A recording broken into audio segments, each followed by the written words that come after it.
Hi everyone, कैसे हो आप सभी लोग। आई होप आप लोग अच्छे होंगे। मैं हूं राहुल जेसवाल एंड स्वागत करता हूं आप सभी का एक बार फिर हमारे यूट्यूब चैनल JR ट्यूटोरियल्स में।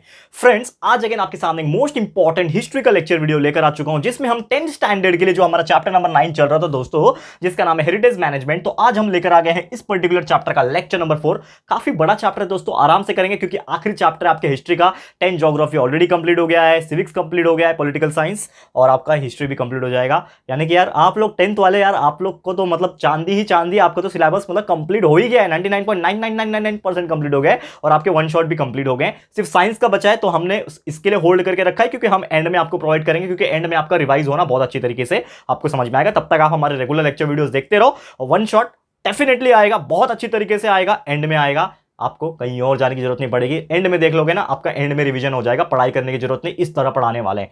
तो जो बचे हुए चैप्टर्स है ना, 3 चैप्टर हो चुके हैं, जो बचे हुए चैप्टर्स है उसको बहुत बेहतरीन तरीके से लाएंगे। प्लानिंग सब चल रहा है, बने रहना हमारे साथ, ठीक है। बाकी चीजें PDF, important questions, evergreen topic, writing skills के topic, important questions of science maths, दोनों पार्ट साइंस के, दोनों पार्ट मैथ्स के, और जितने भी न्यूमेरिकल्स के इंपॉर्टेंट क्वेश्चन है, हर चीज हमने हमारे टेलीग्राम ग्रुप में अपलोड किया हुआ है। उसके ऊपर वीडियोस भी बनाए थे, उसके ऊपर हमने इंपॉर्टेंट क्वेश्चन के पीडीएफ फॉर्म में पीडीएफ भी अपलोड किया हुआ है टेलीग्राम के अंदर।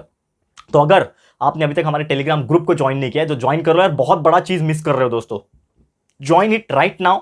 बस सिंपल सा प्रोसेस है, टेलीग्राम ऐप आपके पास होना चाहिए, डाउनलोड कर लेना। Link is given in the description box हमारे चैनल का, उसको क्लिक करोगे तुरंत ज्वाइन हो जाओगे। जाके ज्वाइन का बटन आएगा, ज्वाइन कर लेना। फिर थोड़ा सा ऊपर स्क्रॉल कर लेना, कई सारे वीडियोस और इंपॉर्टेंट अपडेट्स और इंपॉर्टेंट पीडीएफ हमने डाले हुए, जाके चेकआउट कर लेना, बहुत हेल्प मिलेगा आपको। और प्रैक्टिस कंटिन्यू करना, बिकॉज बोर्ड एग्जामिनेशन नजदीक है। 10th वाले स्टूडेंट्स आपके लिए बार बार मैं मेहनत करके अलग अलग तरीके से आपको मोटिवेशन, कुछ इंपॉर्टेंट अपडेट्स और कुछ अच्छे वीडियोस बना के दे रहा हूं, सो दैट आप लोग का कंसेप्चुअल नॉलेज इतना अच्छी तरीके से क्लियर हो जाए कि आप में से कई सारे ऐसे लोग होंगे ना, वो 90 to 95% मार्क्स इजीली निकाल सकते हो, ठीक है। तो मेहनत किया जा रहा है, बस आपको अपनी तरफ से भी मेहनत करना है, हार नहीं मानना है। डेफिनेटली वो लेवल तक आप पहुंच के दिखाओगे जो आपने कभी सोचा भी नहीं था, ठीक है। चलिए ये टॉपिक की शुरुआत कर लेते हैं, जो कि हमारा आज का है, जिसमें हम लोग थोड़ा सा कुछ चीजें पढ़ने वाले हैं। उसके बाद एक और लेक्चर आ जाएगा, फिर ये चैप्टर भी कंप्लीट हो जाएगा, फिर तो आपका 100% सिलेबस कंप्लीट हर सब्जेक्ट के लिए, ठीक है।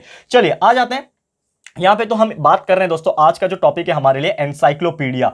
आपको याद होगा कि हमने आपको बताया था एनसाइक्लोपीडिया होता क्या है, बेसिकली उसके बारे में आपको एक्सप्लेन किया था प्रीवियस लेक्चर में।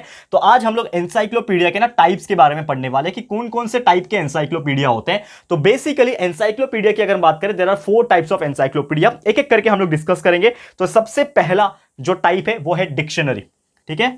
सबसे पहला जो टाइप है उसको बोलते हैं हम लोग डिक्शनरी, ठीक है ना। अब डिक्शनरी ये वर्ड आपने बहुत बार सुना होगा, क्योंकि मुझे याद है मैंने कब सुना था, जब मैं काफी छोटा था, लाइक 2nd या 3rd में था।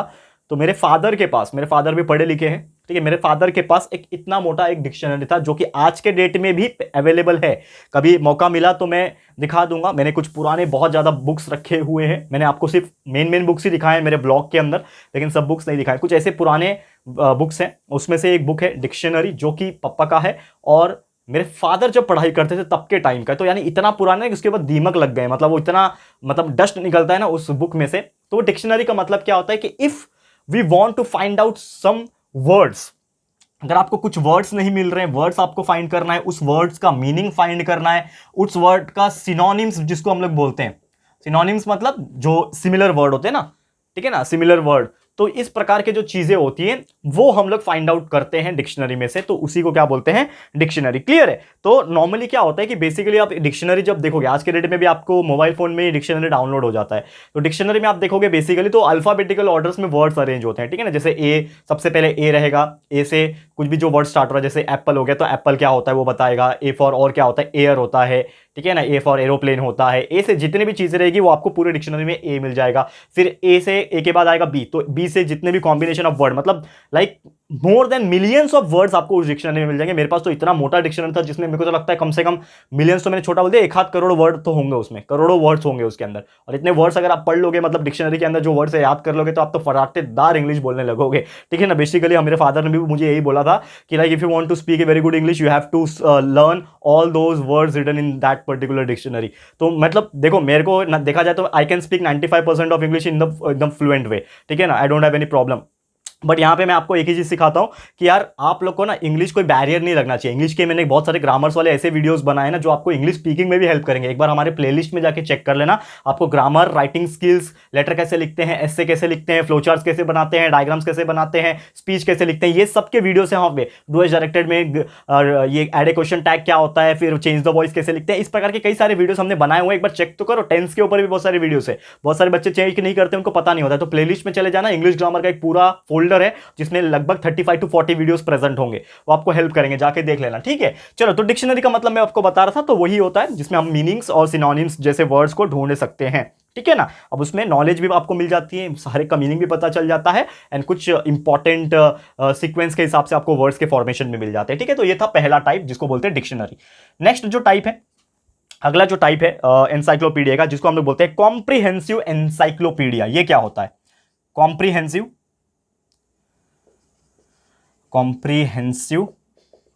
एनसाइक्लोपीडिया।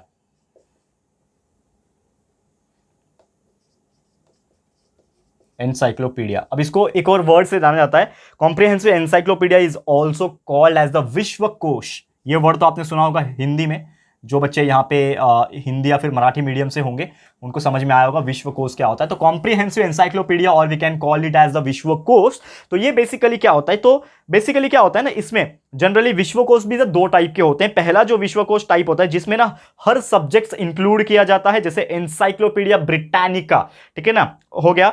महाराष्ट्रीय ज्ञान कोश, ठीक है ना, महाराष्ट्र की मतलब महाराष्ट्र कल्चर के हिसाब से जो वो कुछ इंपॉर्टेंट टर्म्स होते हैं ना, उसमें पूरा ज्ञान कोश डाला हुआ है वहां पे। मराठी विश्वकोश हो गया, ये सब डाला हो गया। और दूसरा जो होता है इसमें जो भी कॉन्फ्रेंसिव इंफॉर्मेशन होता है रिगार्डिंग द वेरियस सब्जेक्ट्स, वो इसमें से लिया जाता है, और इसमें से कई सारी चीजें विश्वकोश के रूप में आपको यहां पे देखने मिल जाती है। और यही चीज को हम लोग कॉम्प्रिहेंसिव एनसाइक्लोपीडिया बोलते हैं। तो हम लोग ने जो दूसरा टाइप जो बोला था, उसका एग्जांपल यहाँ पे भारतीय संस्कृति कोश हो गया, व्यायाम ज्ञान कोश हो गया। तो इस प्रकार से चीजें इसके अंदर आ जाती है, ठीक है ना। और वही हमारा जो थर्ड टाइप का एनसाइक्लोपीडिया है, जिसको हम लोग बोलते हैं दोस्तों एनसाइक्लोपेडिक लिटरेचर। तो ये क्या होता है, ये भी डिस्कस कर लेते हैं।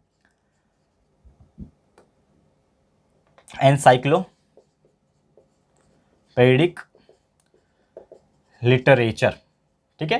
तो encyclopedic literature, what do you mean? And इसको नॉर्मली बोला जाता है कोशादृश्य, ठीक है ना, कोशादृश्य,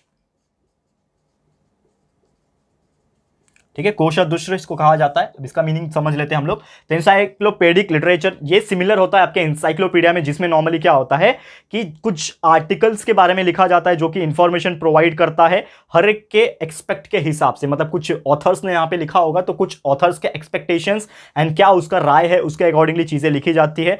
1-to-1 एग्जाम्पल्स भी इसमें लिखे जाते हैं अलग अलग सब्जेक्ट्स के बारे में। जैसे कि एग्जाम्पल के तौर पर महाराष्ट्र जीवन, ठीक है ना, ये हो गया। तो उसके बहुत सारी किताबें, जैसे वॉल्यूम 1 पहला पार्ट, वॉल्यूम 2 दूसरा पार्ट, वॉल्यूम 3, इस प्रकार से चीजें लिखी जाती है। फिर शहर पुणे शहर के बारे में चीजें बताया जाता है, उसका भी वॉल्यूम 1 एंड वॉल्यूम 2। उसके बाद ईयर बुक, पूरे साल का बुक, ईयर बुक, ठीक है, ईयर बुक जिसमें मनोरमा और टाइम्स ऑफ इंडिया एक्सेट्रा ये सब चीजें लिखी गई है। तो that is known as the encyclopedic literature और कोशादृश्य, ठीक है। और हमारा फाइनली जो फोर्थ टाइप का एनसाइक्लोपीडिया है जो है दोस्तों इंडेक्सेस। तो इंडेक्स क्या होता है ये भी हम लोग डिस्कस कर लेंगे। ये हो जाएगा हमारा 4 टाइप का एनसाइक्लोपीडिया। तो इंडेक्स केस की अगर बात करें हम लोग, तो इंडेक्स यूजुअली क्या होता है कि आपने एक चीज तो नोटिस किया होगा कि हमारा जो टेक्स्ट बुक होता है या फिर कोई भी आप बुक पढ़ते हैं, तो उसके स्टार्टिंग में आपको एक इंडेक्स दिया होता है, जिसमें आपको chapter name, chapter number and page numbers दिया होता है, जिससे ये आपको पता चलता है कि कौन सा चैप्टर नंबर, कौन सा चैप्टर नेम है और कितने पेज नंबर पे हमें मिलेगा। उसी प्रकार यहाँ पे एनसाइक्लोपीडिया में आप आखिरी पेज पे देखोगे तो आपको इस प्रकार के इंडेक्सेस आपको देखने मिल जाएंगे, जिसमें अल्फाबेटिकल ऑर्डर में कुछ लिस्ट प्रोवाइड की जाती है, जिसमें आपको अलग अलग इंडिविजुअल सब्जेक्ट्स के बारे में, प्लेसेस के बारे में, कीवर्ड्स के बारे में और रेफरेंसेस बुक्स के बारे में यहाँ पे बताया जाता है, जिसके हेल्प से आप फटाफट से वो चीज को पढ़ लेते हो। और साथ ही में यहाँ पे कुछ एग्जाम्पल के तौर पर जो मराठी इंडेक्स है उसमें एसजी दाते की तरफ से पीरियोडिकल्स बनाए जाते हैं। फिर इंडेक्सेस जो होते हैं ना वो आपको फटाफट से कोई भी इंफॉर्मेशन फाइंड करने के लिए हेल्प करते हैं, इसीलिए हमारा जो बुक्स होते हैं उसमें इंडेक्सेस होना बहुत ज्यादा जरूरी है, and that's why it is a type of the encyclopedia indexes. Clear है? तो उम्मीद करता हूं कि ये भी आपको समझ में आ गया होगा। That is the 4 types. बहुत सिंपल होता है, एग्जाम में क्वेश्चन पूछेगा तो ये चारों के नाम और थोड़ा थोड़ा एक्सप्लेनेशन लिखोगे तो आपको मार्क्स मिल जाएगा। That is the types of encyclopedia and it is one of the most important topic, आपको अच्छे से याद कर लेना है। क्लियर है? याद हो जाएगा? ओके, आगे बढ़े, नेक्स्ट टॉपिक पे जाते हैं हम लोग। एक और छोटा सा चीज हमें पढ़ना है जो कि दोस्तों कि एनसाइक्लोपीडिया जो है ना, ठीक है ना, एनसाइक्लोपीडिया की अगर मैं बात करूं इसका एक हिस्ट्री भी रहा है, एनसाइक्लोपीडिया एंड हिस्ट्री। ठीक है। तो एनसाइक्लोपीडिया इन हिस्ट्री की अगर हम बात करें तो बेसिकली क्या होता है कि देखो हर एक के पीछे क्या होता है, एक हिस्ट्री छुपा होता है, क्योंकि हमें एक चीज पता है कि हमारा जो लाइफस्टाइल रहा है पहले के अकॉर्डिंगली हिस्ट्री के टाइम से वो चेंज होता आया है। हमारा जो पढ़ने का तरीका है, लिखने का तरीका है एंड जो भी चीजें रही है वो चेंज होती आई है। तो ये हमारा हिस्ट्री बहुत ज्यादा डाइवर्सिफाइड तरीके से बताता है कि एक टाइम पे हमें किसी भी सोर्स के ऊपर डिपेंड नहीं रहना पड़ता था, हमें कुछ इंफॉर्मेशन नहीं मिलती थी, लेकिन आज के डेट में हमें सोर्सेज के ऊपर डिपेंड होना पड़ता है, चाहे वो रिटर्न सोर्स हो, मटेरियल सोर्स हो, ओरल सोर्स हो, एंड उसके अकॉर्डिंगली कई सारी चीजें चलती रहती है। और इसमें कई सारे इंपॉर्टेंट पॉलिसीज, नेशनल पॉलिसीज आ जाती है, एथिकल वैल्यूज इसके अंदर आ जाते हैं, ठीक है। और साथ ही में जैसे भारतीय संस्कृति कोश, ये महादेव शास्त्री जोशी के द्वारा एडिटेड किया गया था। इसमें कई सारे नॉलेज आपको मिल जाते हैं रिगार्डिंग द आपको संस्कृति के बारे में क्या चल रहा है, कल्चर्स के बारे में आपको इंफॉर्मेशन मिल जाता है। साथ ही में कुछ इंस्पिरेशन एंड नॉलेज जो है वो स्प्रेड होता है इसके अकॉर्डिंगली, एंड इसीलिए एनसाइक्लोपीडिया जो है ये बहुत ज़्यादा जरूरी हो जाता है, ताकि सोसाइटी में वो संदेश पहुंचा सके, सोसाइटी में वो जागरूकता, वो अवेयरनेस और वो इंफॉर्मेशन प्रोवाइड कर सके। इसीलिए एनसाइक्लोपीडिया का उस टाइम पे काफी ज्यादा वैल्यू था, और हिस्ट्री भी हमें यही बताता है कि कितना जरूरी सब्जेक्ट था, कितना जरूरी बुक्स था एनसाइक्लोपीडिया रीड करने के लिए। And so that because of that encyclopedia आज हम लोग तरक्की कर करके टेक्नोलॉजी पॉइंट ऑफ व्यू करके एनसाइक्लोपीडिया को हमने विकीपीडिया में कन्वर्ट कर दिया है। क्लियर है। और आज के डेट में हम एनसाइक्लोपीडिया नहीं पढ़ते हैं, क्योंकि बुक्स कौन पढ़ेगा, हम सीधा जाते हैं हमारे इंटरनेट पे और विकीपीडिया के बारे में पढ़ते हैं, विकीपीडिया पढ़ते हैं। क्लियर है। तो उम्मीद करता हूं, चलो ये तो मैंने थोड़ा सा लास्ट का पार्ट जो बोला वो सिलेबस का हिस्सा नहीं है, लेकिन फिर भी मैंने कुछ चीजें इसमें ऐड करने की कोशिश की है। तो यही सब था दोस्तों आज का टॉपिक, बहुत ही साधारण सा, बहुत ही सिंपल सा टॉपिक, लेकिन उम्मीद करता हूं कि ये आपको थोड़ा सा हेल्प किया होगा। तो काफी छोटा सा लेक्चर में लेकर आया था, जिसमें आपको मेरे को मेन बताना था कि एनसाइक्लोपीडिया के 4 टाइप्स कौन से होते हैं, क्या मीनिंग क्या होता है, एंड उसका पुराना हिस्ट्री क्या रहा है और क्यों हमें पढ़ना चाहिए एनसाइक्लोपीडिया। क्लियर है। तो आज का लेक्चर इसी के साथ समाप्त होता है, लेकिन टेंशन नहीं लेना है, एक और लेक्चर आएगा इसका, जो कि होगा अगला लेक्चर, लेक्चर नंबर 5, जिसमें हमने जो बचे हुए टॉपिक्स है वो हमें कंप्लीट करना है, और तभी जाके आपका ये हिस्ट्री कंप्लीट हो जाएगा पूरा 10th स्टैंडर्ड के लिए। और वैसे तो कंप्लीट ऑलमोस्ट समझ लो यार, क्योंकि यार आपके जो पुराने सब्जेक्ट्स है साइंस मैथ्स वो पूरा कंप्लीट है। मेन फोकस उस पर रहना चाहिए दोस्तों आपका। हिस्ट्री ज्योग्राफी चीजें बाद में भी याद करोगे तो भी चलेगा, लेकिन लेक्चर्स अटेंड कर लो हमारे। 10-10 मिनट 15-15 मिनट के छोटे छोटे लेक्चर्स लेकर आता हूं, जिसमें आपको इन्फॉर्मेशन मिल जाती है और आपको बेसिक कंसेप्ट समझ में आता है कि हाँ वाकई में ये टॉपिक है वो क्या है। अभी आप ये आपके दिमाग में ये तो रहेगा, आपने आज का लेक्चर देख लिया तो आपके दिमाग में ये कम से कम 10 दिन तक रहेगा कि हाँ 4 टाइप के एनसाइक्लोपीडिया थे, कौन कौन से। That is first type dictionary, comprehensive encyclopedia, encyclopedic literature जिसको कोदादृश भी बोलते हैं, और चौथा है इंडेक्सेस। बस इतना याद रहेगा, 4 पॉइंट लिखोगे तो भी आपको मार्क्स मिल जाएगा। करेक्ट है, समझ में आ रहा है। तो यही था आज का लेक्चर, जल्दी लेकर आऊंगा अगला लेक्चर, तो बने रहना हमारे साथ। वीडियो पसंद आया तो प्लीज वीडियो को लाइक कर देना, शेयर जरूर से कर देना, अपने सारे दोस्तों, रिलेटिव्स, फ्रेंड्स के साथ शेयर करो और बताओ कि टाइप्स ऑफ एनसाइक्लोपीडिया आपको ये 10 मिनट के लेक्चर में समझ में आ जाएगा। तो please share to the maximum people. First time हमारे चैनल पे आए हो, अगर अभी तक चैनल को सब्सक्राइब नहीं किया है ना, तो फटाफट से हमारे चैनल को सब्सक्राइब कर देना। साथ ही में एक बेल आइकन होता है, उसको प्रेस कर देना, ताकि फ्यूचर में हम कभी भी कोई भी वीडियोस को अपलोड करेंगे तो आप लोग को नोटिफिकेशन मिलती रहेगी। ठीक है फ्रेंड्स, तो मिलते हैं हमारे अगले वीडियो में। ये वीडियो देखने के लिए thank you and good bye.